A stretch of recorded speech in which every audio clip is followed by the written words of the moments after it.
Dr. Mark Zuckerberg.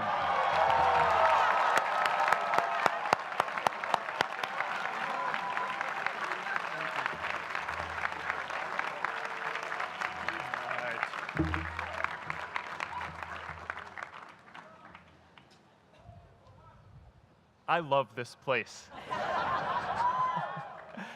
Thank you all for coming out in the rain, the pouring rain. We're going to make this worth it for you. President Faust, Board of Overseers, faculty, friends, alumni, proud parents, members of the ad board, and graduates of the greatest university in the world.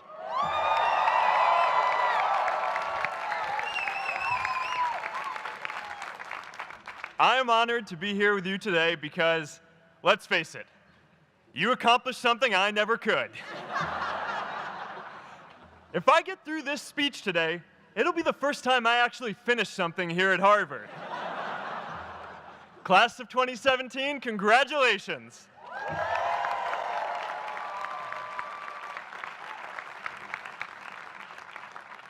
Now, I'm an unlikely speaker today, not just because I dropped out, but because we're technically in the same generation.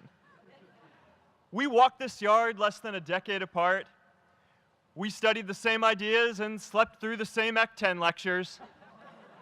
We may have taken different roads to get here, especially if you came all the way from the Quad. But today, I want to share what I've learned about our generation and the world we're all building together. But first, these last couple of days have brought back a lot of good memories. How many of you remember exactly where you were and what you were doing when you got that email telling you got into Harvard?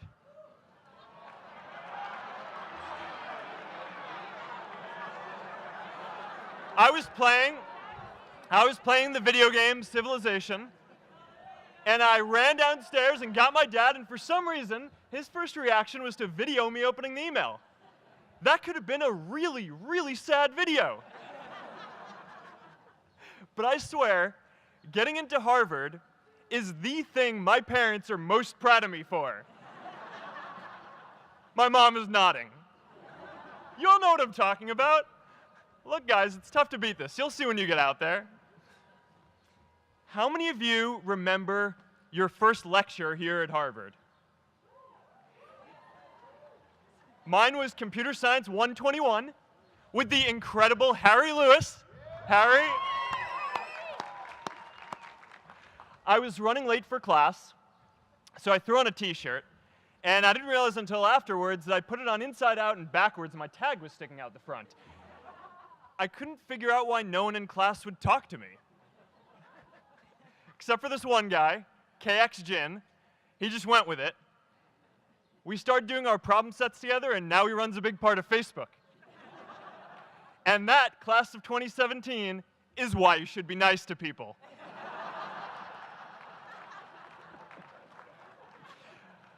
But my best memory from Harvard is meeting Priscilla.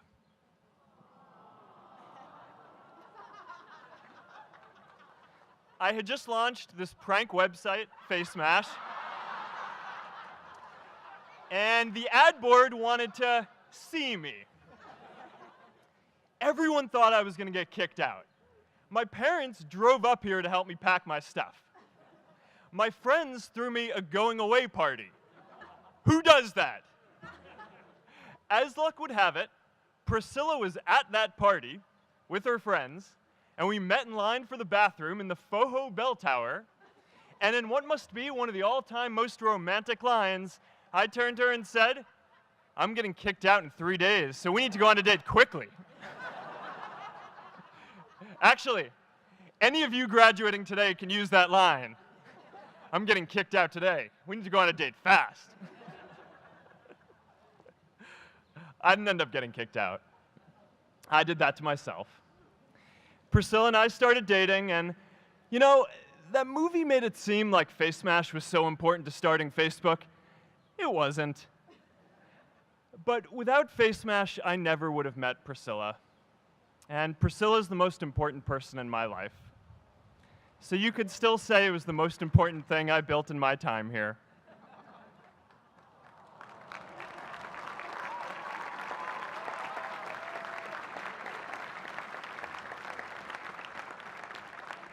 We have all started lifelong friendships here, and some of us even families.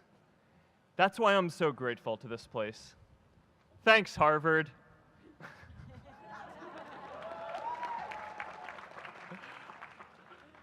Today, I want to talk about purpose.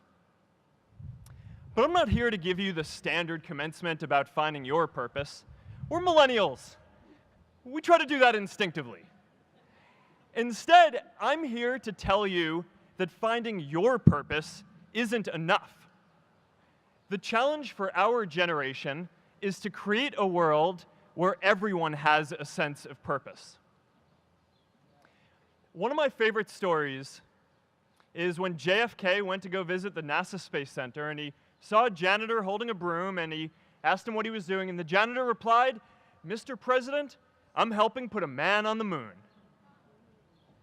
Purpose is that feeling that you are a part of something bigger than yourself, that you are needed, and that you have something better ahead to work for. Purpose is what creates true happiness. And you are graduating at a time when this is especially important. When our parents graduated, that sense of purpose reliably came from your job, your church, your community. But today, technology and automation are eliminating many jobs. Membership in a lot of communities has been declining, and a lot of people are feeling disconnected and depressed and are trying to fill a void in their lives. As I've traveled around, I've sat with children in juvenile detention and opioid addicts who've told me that maybe their lives would have turned out differently if they just had something to do, an after-school program or somewhere to go. I've met factory workers who know their old jobs aren't coming back and are just trying to find their path ahead. For our society to keep moving forward, we have a generational challenge to not only create new jobs, but create a renewed sense of purpose. I remember that night I launched Facebook from that little dorm in Kirkland House. I went to Noakes with my friend KX, and I remember telling him clearly that I was excited to help connect the Harvard community, but one day someone would connect the whole world. The thing is, it never even occurred to me that that someone might be us. We were just college kids. We didn't know anything about that. There were all these great big technology companies with all these resources, and I just assumed one of them would do it. But this idea was so clear to us that all people want to connect. So we just kept working on it, day after day after day. And I know that a lot of you are going to have your own stories just like this. A change in the world that seems so clear that you are sure someone else is going to do it. But they're not. You will. But it's not enough to have that purpose yourself. You also have to create a sense of purpose for others. And I found that out the hard way. You see, my hope was never to build a company. I wanted to have an impact. And as all these people started joining us, I just assumed that that's what they wanted to do too. So I never took the time to explain what it was that I hoped we'd build. A couple years in, some big companies wanted to buy us. I didn't want to sell. I wanted to see if we could connect more people. And we were building the first version of Newsfeed at the time, and I thought, if we could just launch this, it could change how we all learn about the world. Nearly everyone else wanted to sell. Without a sense of higher purpose, this was their startup dream come true, and it tore our company apart. After one particularly tense argument, one of my close advisors told me if I didn't agree to sell the company right now, I would regret that decision for the rest of my life. Relationships were so frayed that within a year or so, every single person on our management team was gone. That was my hardest time leading Facebook. I believed in what we were doing, but I felt alone. And worse, it was my fault.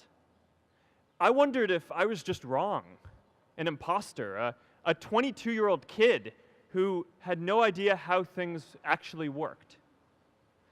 Now, years later, I understand that is how things work when there's no sense of higher purpose. So it's up to all of us to create it so we can all keep moving forward together. And today, I want to talk about 3 ways that we can create a world where everyone has a sense of purpose. By taking on big, meaningful projects together. By redefining equality so everyone has the freedom to pursue their purpose. And by building community all across the world. So first, let's take on big, meaningful projects. Our generation is going to have to deal with tens of millions of jobs replaced by automation like self-driving cars and trucks. But we have the potential to do so much more than that. Every generation has its defining works. More than 300,000 people worked to put that man on the moon, including that janitor. Millions of volunteers immunized children around the world against polio, and millions of more people built the Hoover Dam and other great projects. And now it's our generation's turn to do great things. Now I know, maybe you're thinking, I don't know how to build a dam. I don't know how to get 1 million people involved in anything. Well, let me tell you a secret. No one does when they begin. Ideas don't come out fully formed. They only become clear as you work on them. You just have to get started. If I had to know everything about connecting people before I got started, I never would have built Facebook. Movies and pop culture just get this all wrong.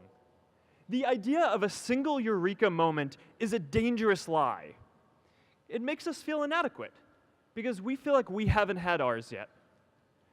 And it prevents people with seeds of good ideas from ever getting started in the first place. Oh, and you know what else movies get wrong about innovation? No one writes math formulas on glass, okay? All right? That's not a thing, okay?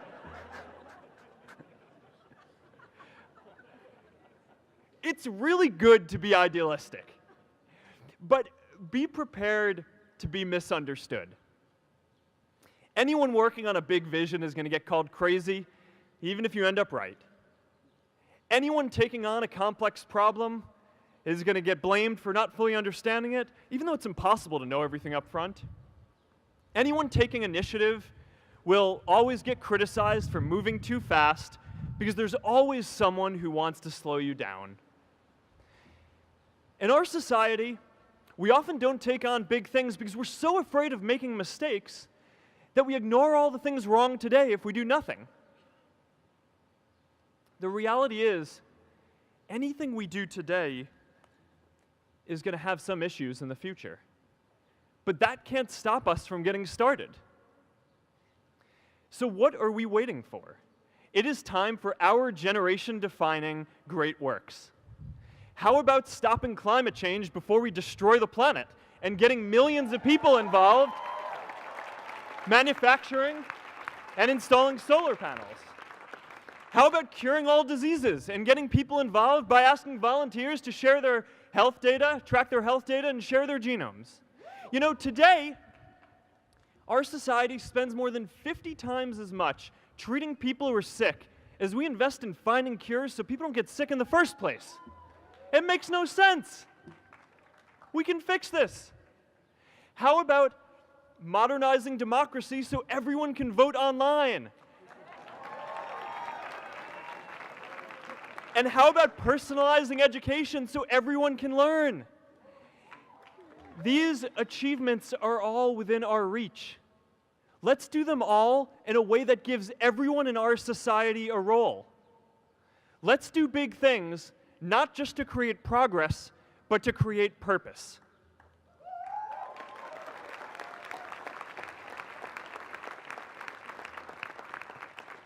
So taking on big, meaningful projects together is the first thing we can do to create a world where everyone has a sense of purpose. The second is redefining our idea of equality so everyone has the freedom to pursue their purpose. Now, many of our parents had stable jobs throughout their careers, but in our generation, we're all a little entrepreneurial, whether we're starting our own projects or finding our role in another one. And, that's great, because our culture of entrepreneurship is how we create so much progress. An entrepreneurial culture thrives when it is easy to try lots of new ideas. Facebook wasn't the first thing I built. I also built chat systems and games, study tools and music players, and I'm not alone. J.K. Rowling got rejected 12 times before she finally wrote and published Harry Potter. Even Beyoncé had to make hundreds of songs to get Halo. The greatest successes come from having the freedom to fail. Now, today, we have a level of wealth inequality that hurts everyone. When you don't have the freedom to take your idea and turn it into a historic enterprise, we all lose. And right now, today, our society is way over-indexed on rewarding people when they're successful, and we don't do nearly enough to make sure that everyone can take lots of different shots. Now, let's face it. There is something wrong with our system when I can leave here and make billions of dollars in 10 years, while millions of students can't even afford to pay off their loans, let alone start a business.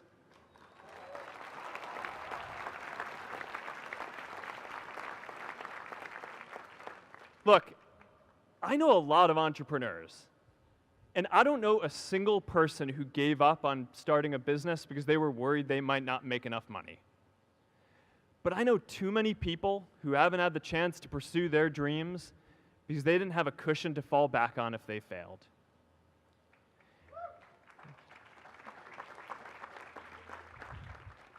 We all know you don't get successful just by having a good idea or working hard. You get successful by being lucky too. If I had to support my family growing up instead of having the time to learn how to code, if I didn't know that I was going to be fine if Facebook didn't work out, then I wouldn't be standing up here today. And if we're honest, we all know how much luck we've had to get to this point in our lives. Every generation expands its definition of equality. Previous generations fought for the vote and civil rights. They had the New Deal and Great Society. And now it's time for our generation to define a new social contract.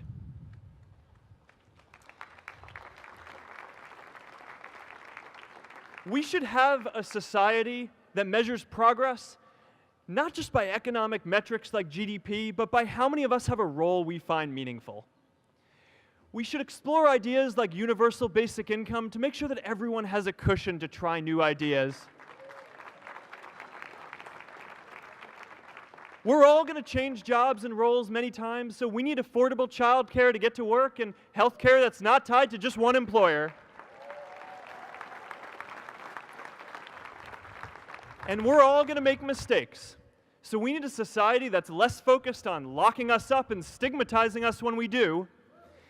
And as our technology keeps on evolving, we need a society that is more focused on providing continuous education through our lives.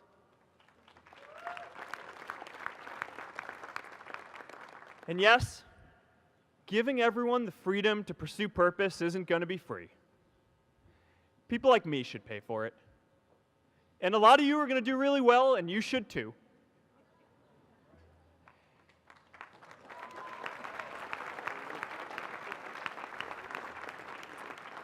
That is why Priscilla and I started the Chan Zuckerberg Initiative and committed our wealth to promoting equal opportunity.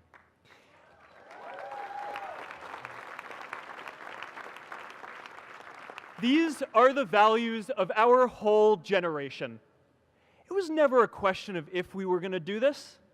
The only question was when. Millennials are already one of the most charitable generations in history. In just 1 year, more than 3 in 4 US millennials donated to charity, and more than 7 in 10 raised money for another one. But it's not just about giving money. You can also give time.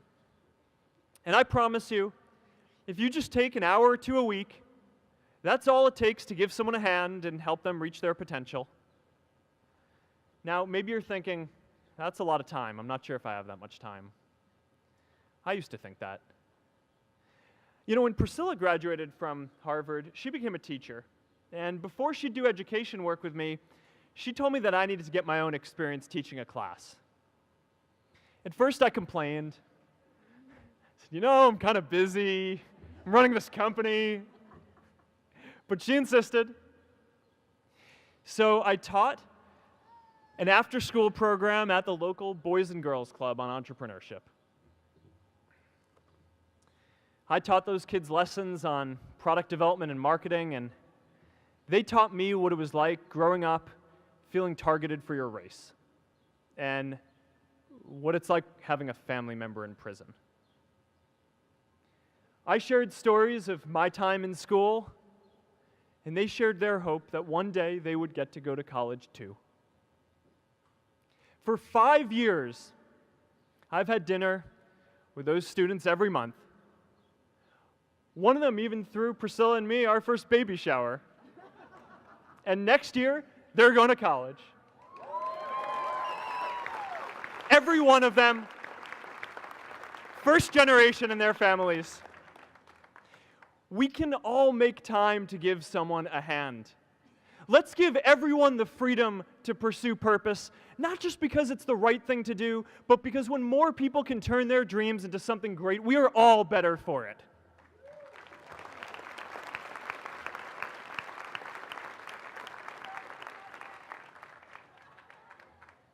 Purpose doesn't only come from work. The third way we can create a sense of purpose for everyone is by building community. And in our generation, when we say purpose for everyone, we mean everyone in the world. Now, quick show of hands. How many of you here are from another country? All right, now keep your hands up. How many of you are friends with one of these folks? Now we're talking. See, we have grown up connected. In a recent survey of millennials around the world, asking what most defines our identity, the most popular answer wasn't nationality, ethnicity, or religion. It was citizen of the world. That's a big deal. Every generation expands the circle of people we consider one of us. And in our generation, that now includes the whole world. We understand that the great arc of human history bends towards people coming together in ever greater numbers, from tribes to cities to nations, to achieve things that we could not on our own. We get that our greatest opportunities are now global. We can be the generation that ends poverty, that ends disease.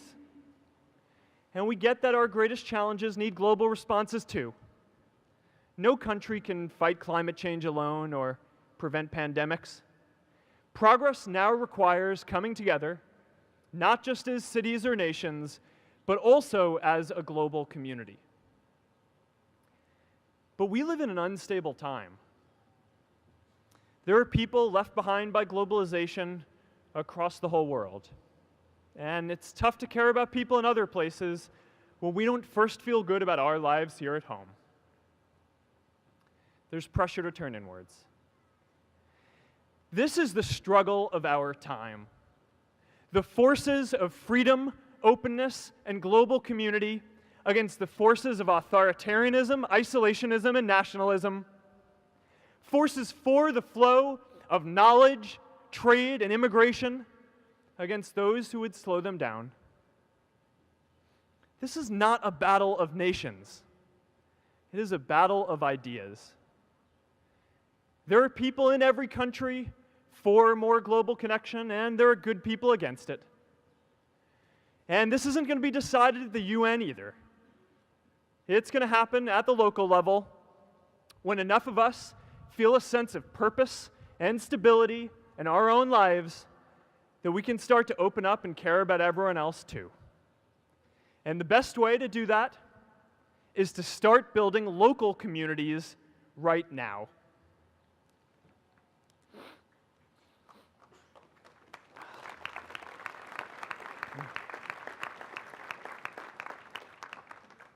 We all get a lot of meaning from our communities. Who here's from Elliott House? How about Lowell? I know you guys found community because you literally live right on top of each other. And Mather?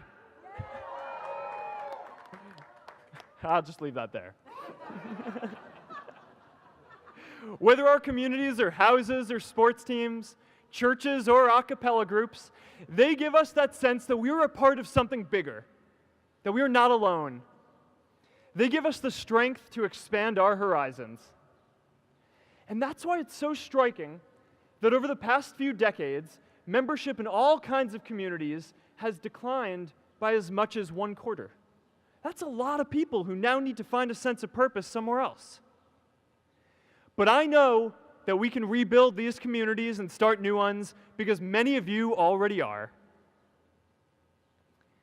I met Agnes Agoye, who's graduating today. Agnes, where are you?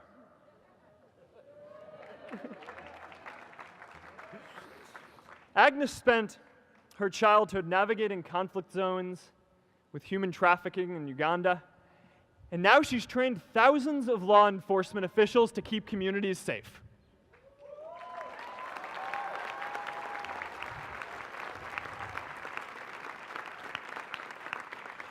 I met Kayla Oakley and Neha Jain. We're graduating today too. Stand up, guys. Kayla and Neha started a nonprofit that connects people suffering from chronic illnesses with people in their communities who are willing to help out.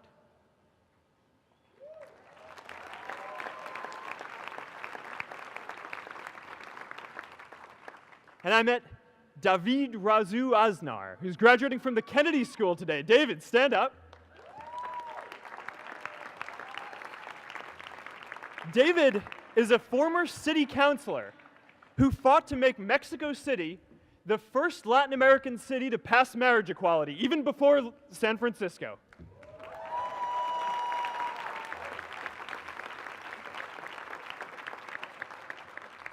And this is my story too. A student in a dorm, connecting one community at a time and keeping at it until one day we can connect the whole world. Change starts local. Even global change starts small with people like us.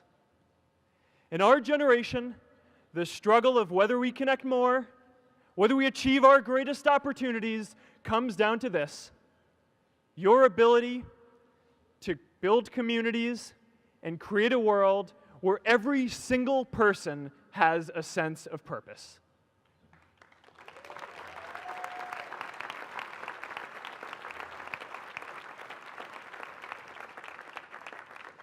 Class of 2017, you are graduating into a world that needs purpose.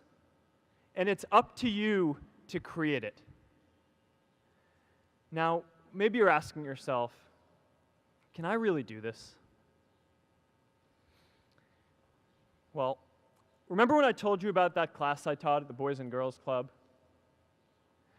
One day after class, I was talking to my students about going to college, and one of my top students raised his hand and said that he wasn't sure he could go to college because he's undocumented. He wasn't sure if they'd take him. Last year, I took him out to breakfast for his birthday, and I wanted to get him a gift, so I asked him what he wanted, and he just started talking about struggles that he saw other students in his class facing, and finally he said, I'd really just like a book on social justice. I was blown away. Here is a young guy who has every reason to be cynical.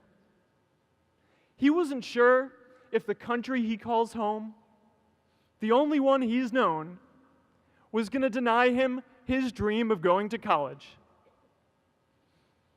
But he wasn't feeling sorry for himself. He wasn't even thinking of himself. He has a greater sense of purpose, and he's going to bring people along with him. It says something about our situation today that I can't even say his name because I don't want to put him at risk. But if a high school senior who doesn't know what the future holds for him can do his part to move the world forward, then we owe it to the world to do our part too.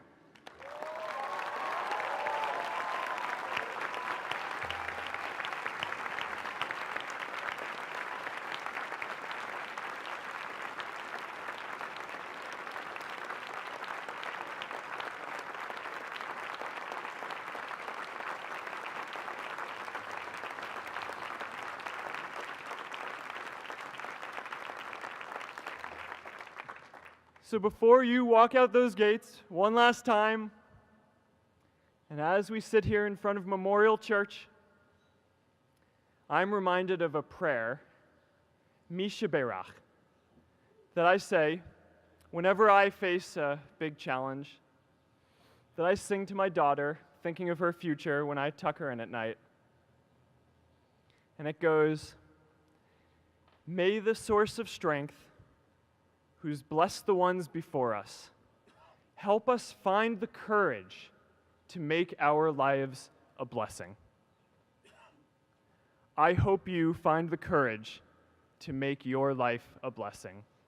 Congratulations, class of 2017. Good luck out there.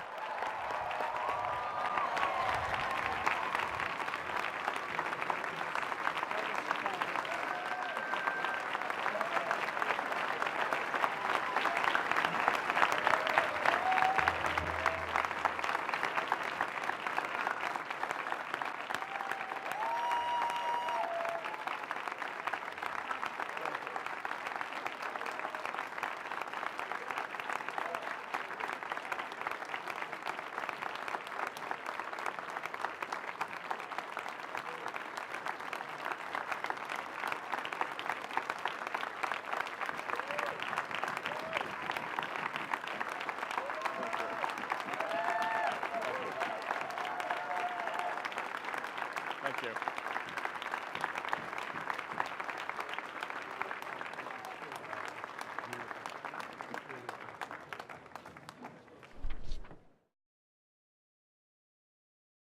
I am honored to be here with you today because, let's face it, you accomplished something I never could.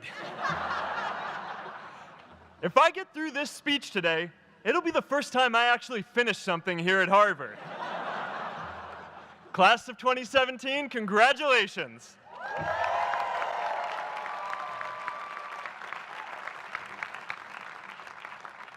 Now, I'm an unlikely speaker today, not just because I dropped out, but because we're technically in the same generation.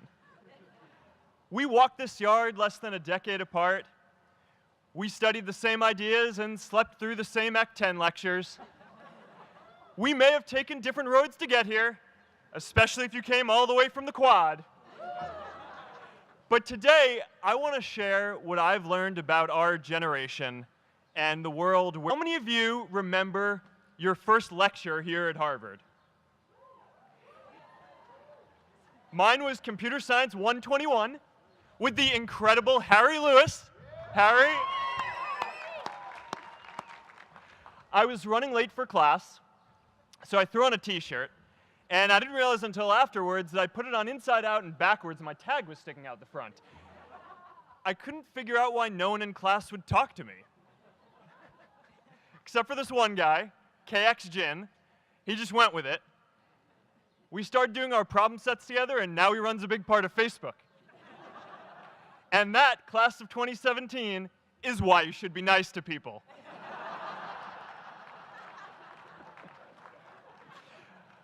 But my best memory from Harvard is meeting Priscilla. Dr. Mark Zuckerberg.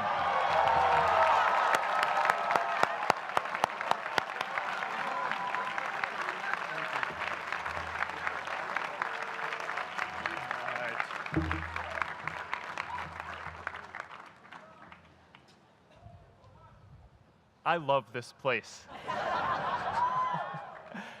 Thank you all for coming out in the rain, the pouring rain. We're going to make this worth it for you.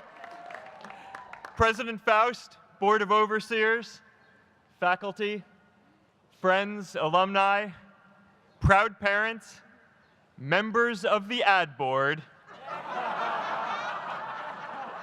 and graduates of the greatest university in the world,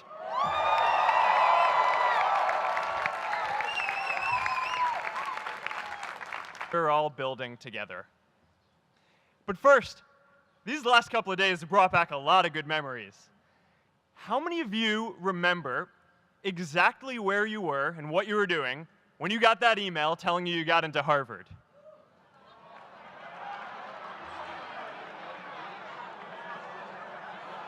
I was playing the video game Civilization, and I ran downstairs and got my dad, and for some reason, his first reaction was to video me opening the email. That could have been a really, really sad video. But I swear, getting into Harvard is the thing my parents are most proud of me for. My mom is nodding. You all know what I'm talking about. Look, guys, it's tough to beat this. You'll see when you get out there.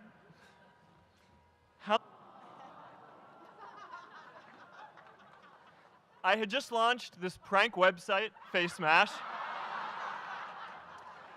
and the ad board wanted to see me. Everyone thought I was going to get kicked out. My parents drove up here to help me pack my stuff. My friends threw me a going-away party. Who does that? As luck would have it, Priscilla was at that party with her friends, and we met in line for the bathroom in the Foho Bell Tower, and in what must be one of the all-time most romantic lines, I turned to her and said, "I'm getting kicked out in 3 days, so we need to go on a date quickly." Actually, any of you graduating today can use that line. "I'm getting kicked out today. We need to go on a date fast."